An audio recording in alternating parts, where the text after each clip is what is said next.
Shalom to everyone. Today's lesson is going to be called busybodies. All right.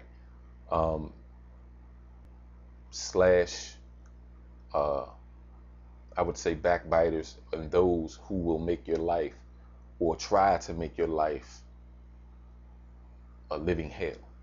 Okay.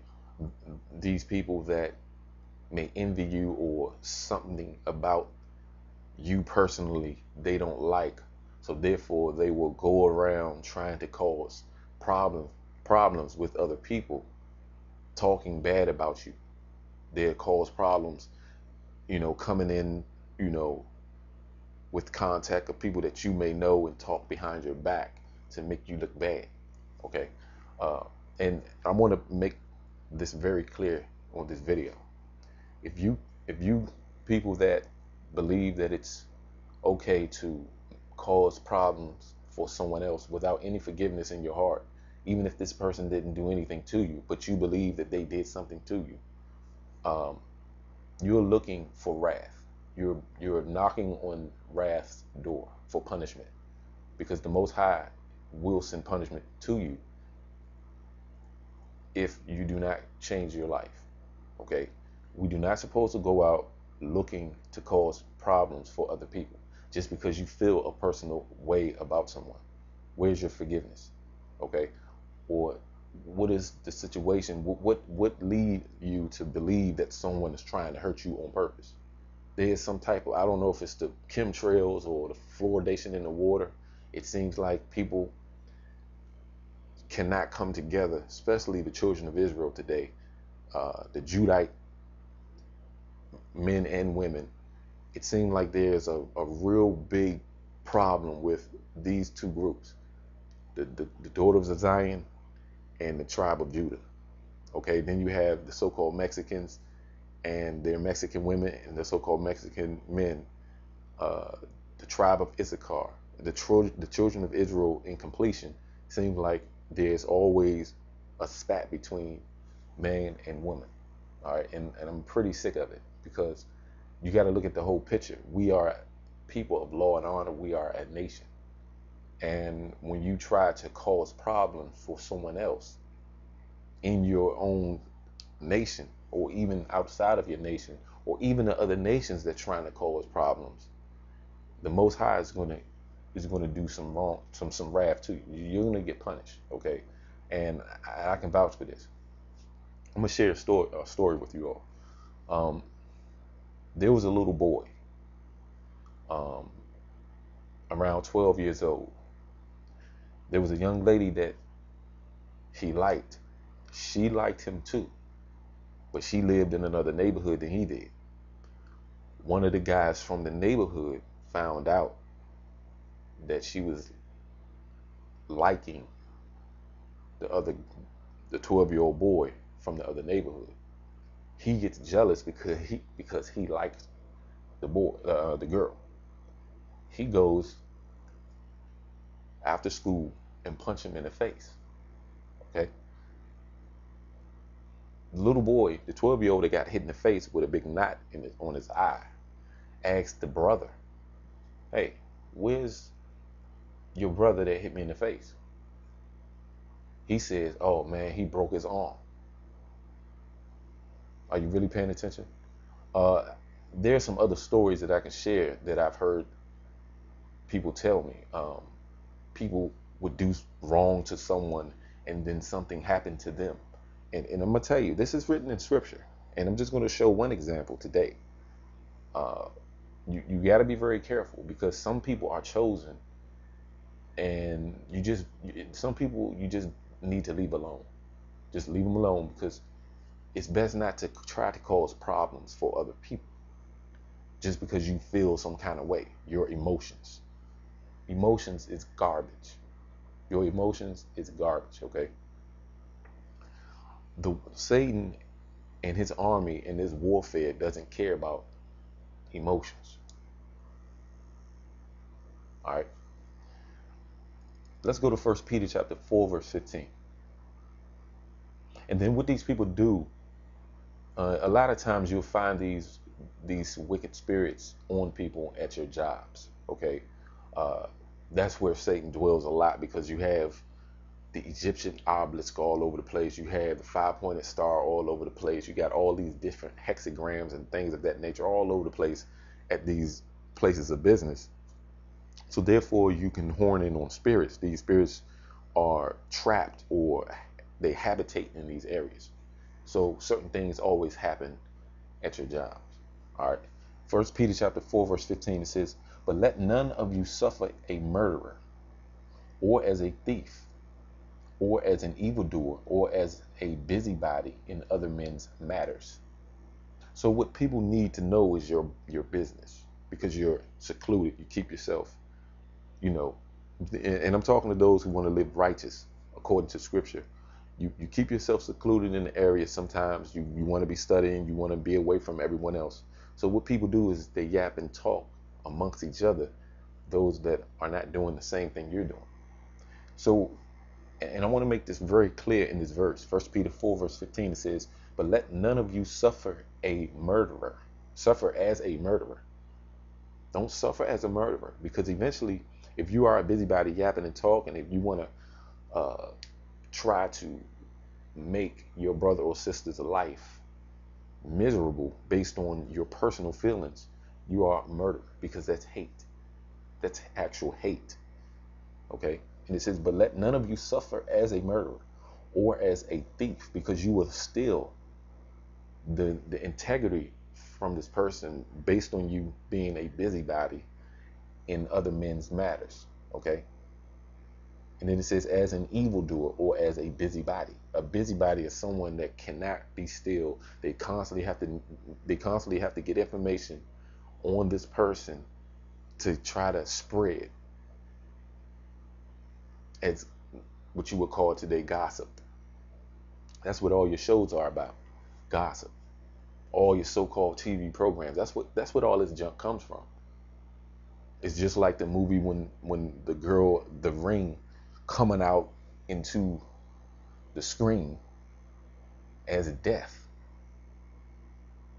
and they showed the brother the second one, he's trying to get away from the screen, but he's already hypnotized to it. He's breaking his fingers trying to get away from it, but you can't.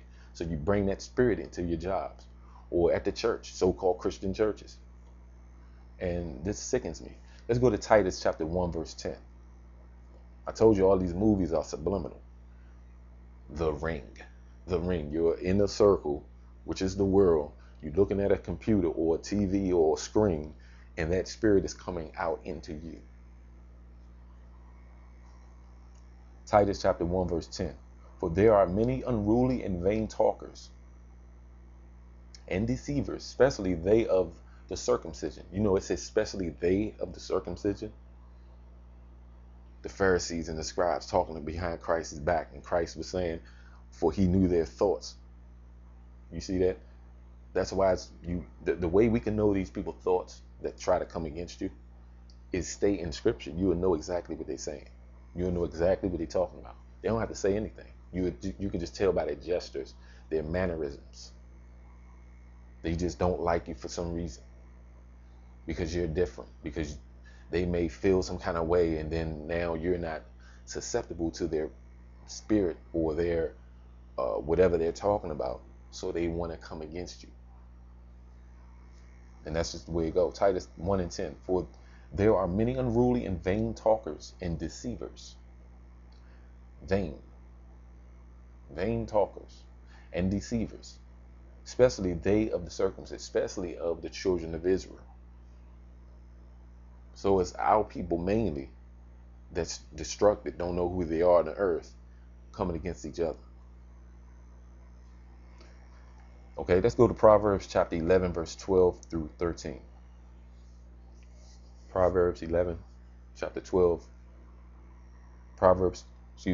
Chapter 11, verses 12 and 13.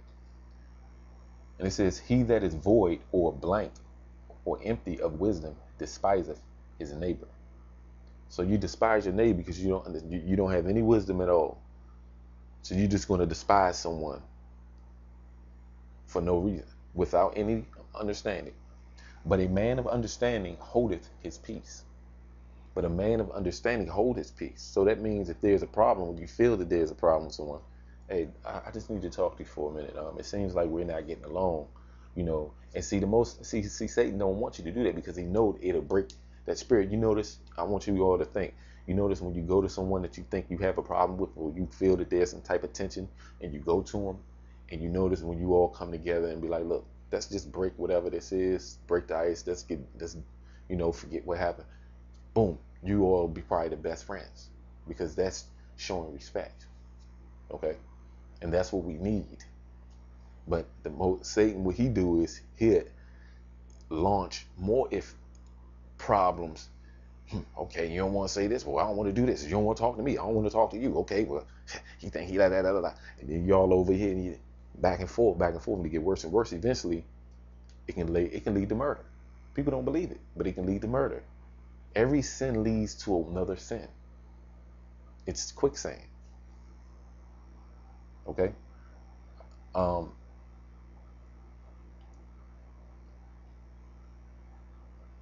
Proverbs 11 verse 13. A talebearer, which is someone that tells everything, is always gossiping and talking, backbiting, all that. A talebearer revealeth secrets, right?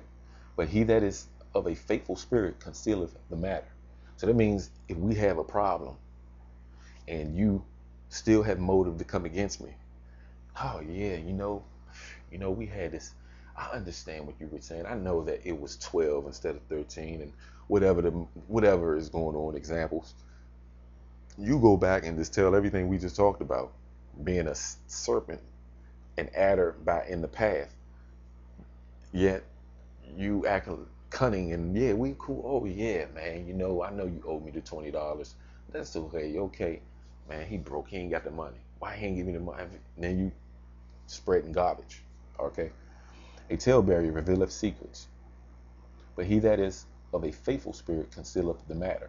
And this is with all your media, your so-called paparazzis or whatever, dealing with the so-called celebrities.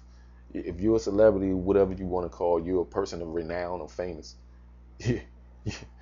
These people, you're already in some of them are already in sin anyway. So therefore now, Proverbs 11 and 13 is saying, a talebearer revealeth secrets, but he that is of a faithful spirit concealeth the matter. They want to get into your private life. This is all of Satan. Proverbs 18 verse 8. Proverbs 18 verse 8 says, the word of a talebearer are as wounds, because they are going to hurt you internally. Some people may not say it, but everyone acts out certain things in certain ways.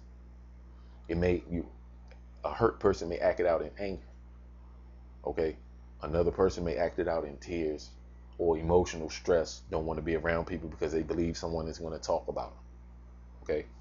The word of a talebearer are as wounds, and they go down in the innermost parts of the belly.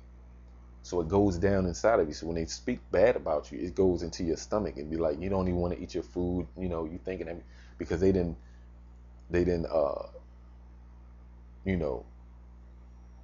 said all these evil things about you, compromising so-called your integrity. People think that you're something because of what someone else say, without any type of evidence at all. They just going by what someone says, and then now you're stressed out. It's in the belly. You feel like you're sick. Proverbs chapter 16 verse 28. Proverbs 16 and 28 says, a froward man soweth strife. So what he do is he deals with sowing an evil seed, which is strife. And a whisperer separateth chief friends. So a person that want to come against a friendship will whisper and talk trash to break it up, to break up the unity. And this happens all the time against the circumcision, the Hebrew people.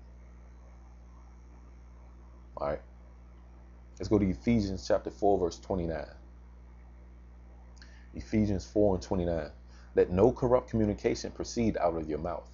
Now, these are for the so-called Christians that read the Bible and things of that nature. They be talking behind people's back, making them feel bad, talking, belittling people and all that, trying to make someone's life a living hell because you feel a certain way. It's right here in the scriptures, Ephesians 4:29. Let no corrupt communication proceed out of your mouth, but that which is good to the use of edifying. So you only speak about things that can edify. If you're in a congregation, only things that can edify. If you're out street preaching, don't get in. I'm not getting into no debates with no one. They don't understand what I'm talking about. Here's a flyer. We can talk one-on-one. We're not going to do this out in public to make a fool of ourselves. That's just the way it goes. Okay? Let no corrupt communication proceed out of your mouth, but that which is good to the use of edifying. So only things speak prudence and wisdom of the scriptures that can edify, that can draw people in, that it may minister grace unto the hearers. So that's what you're supposed to do if you're out preaching, street preaching, or if you're at your so-called job and there's certain things going on. You're supposed to still be incorruptible with your speech. Don't let corruptible, damnable heresies come out of your mouth. Okay, let's go to James chapter 3 verse 5. James chapter 3 verse 5. It says, even so the tongue is a little member, and boasteth great things. Behold how great a matter a little fire can kindle, or kindleth. And what it's saying is, you talking bad about some person with someone else. It's small at that time, but that person that you told will go out and spread that garbage that you spoke with your tongue, because it's small, but it can boast great things. Which in this manner is talking about speak a bunch of vile and go out and cause a big forest fire. That's why it says, even so the tongue is a little member, but it's small. But if you say, it says, and it boasts of great things, behold how great a matter a little fire kindleth. So it can speak and boast out great things. Your tongue is very powerful. You got to watch what you say. Okay. Now what I want to do, and I'm going to see if I can do this in a quick way, quick fashion. I'm going to go to the book of Enoch. Okay. And I'm going to show you the origin of why people feel that they need to be in someone else's business, or feel that they need to break someone down or make them feel belittled or defamed, not having any benevolence or grace in their hearts at all. Okay, this stuff links. Let me tell you this: these spirits really just links to the falling angels. All right, Satan himself. How you think Satan came against the Most High? He came against the Most High through his vanity, which is this vain, boastful spirit. Came against the Most High. He went against the Most High. He went to the angels in a small little meeting somewhere. Hey man, we need to. He doing this, he's doing that. It's the same spirit. And then they fail, they're going to spread the garbage to us. All right. All right. Let me see if I can get into this real quick. Hopefully this makes sense. Let's go to Enoch chapter 10. Enoch chapter 10. First verse. And it says, then said the Most High, the Holy and Great One spake, and sent Uriel the son of Lamech, and said to him, go to Noah and tell him in my name, hide thyself, and reveal to him the end that is approaching, that the whole earth will be destroyed, and a deluge is about to come upon the whole earth, and will destroy all that is on it. And now instruct him that he may escape, and his seed may be preserved for all generations of the world. And again the Lord said to Raphael, bind Azazel hand and foot, and cast him into the darkness, and make an opening in the desert, which is in Dudiel. Now, there's some information about where the desert Dudiel is. It's pyramid. He's over there by Pyramid Giza. Okay, that's in the desert over there by Egypt. All right, he's bound there. That's why a lot of your elites go there knowing that he's bound there, and they worship Azazel, the falling angel. And it says, verse 5, in the desert which is in Dudiel, and cast him therein. and place upon him rough and jagged rocks, and cover him with darkness, and let him abide there forever, and cover his face that he may not see light. And on the day of the great judgment he shall be cast into the fire, and heal the earth which the angels have corrupted. So what happens is the angels have corrupted the earth, and we're still living out that corruptible spirit throughout these fallen angels, and proclaim the healing of the earth, that they may heal the plague, and that all the children of men may not perish through all the secret things that the watchers have disclosed and have taught their sons. You notice where it says the watchers. So you got to understand the spirit of these fallen angels. You got to understand the spirit of all these cameras that you have all over the place. You can't walk nowhere without there's a freaking camera somewhere. The spirit of the watchers. They have a whole grid, global grid over the whole earth in the metropolis is in space. They have a satellite that can watch everything you do, and they have heat-seeking sensors that can see through your walls and tell exactly where you at. Your cell phones, even if they don't tell you, have low jack on them. Your cars have low jack. That's why they wanted to sell. They wanted everybody to there was a commercial years ago called Cash for Clunkers. They wanted to low jack all the older cars. So these watches are the spirit of the watchers, even though a lot of these angels are bound, like Azazel himself. A lot of them still exist, their spirits, through the so-called the hybrid beings you have, which is Amalek. Okay, they still can deal with certain things of their foreparents, these so-called watchers, the fallen angels, because the angels slept with women and bore giants. All right.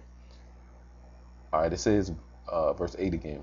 Watchers have disclosed and have taught their sons. You see that? And have taught their sons. And the whole earth has been corrupt through the works that were taught by Azazel. So Azazel, if you read through, and I'm not going to read the whole chapter, but if you read through, you will notice that he actually taught man how to use metals for war. So he knew that it's just like you give a baby or a person that don't have that much knowledge.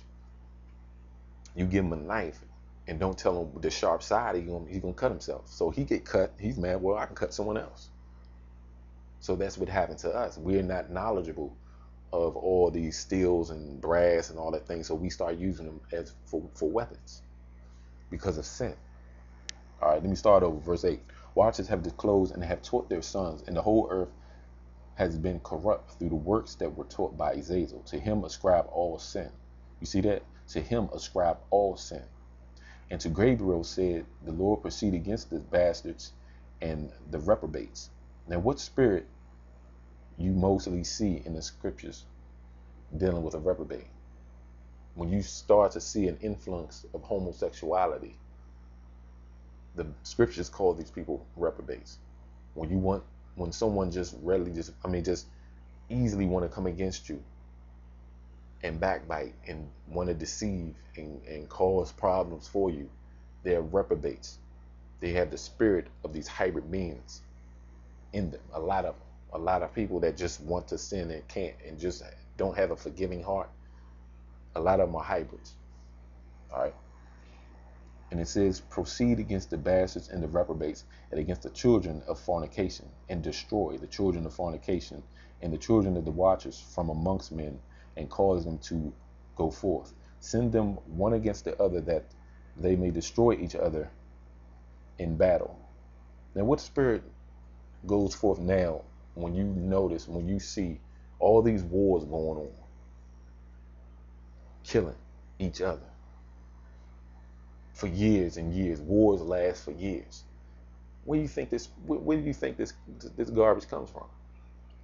And let me go back to where it says proceed. I'm gonna read verse 9 again, because the biggest word we see here is bastards.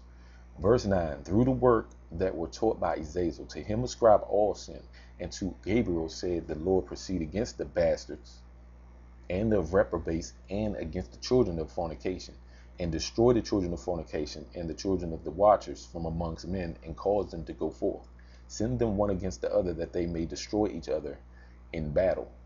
or length of days shall they not have, and no request that they their fathers make of thee shall be granted unto their fathers on their behalf, for they hope to live an external life, and that each one of them will live 500 years. And the Lord said unto Michael, go bind Semjaza. And they even showed that name, Semjaza, what was in the movie, what was it? Ghost Rider. And his associates who have united themselves with women so as to have defiled themselves. Okay, so what I wanted to show here, let me read verse 14. And it says, to the torment and the prison in which they shall be confined forever.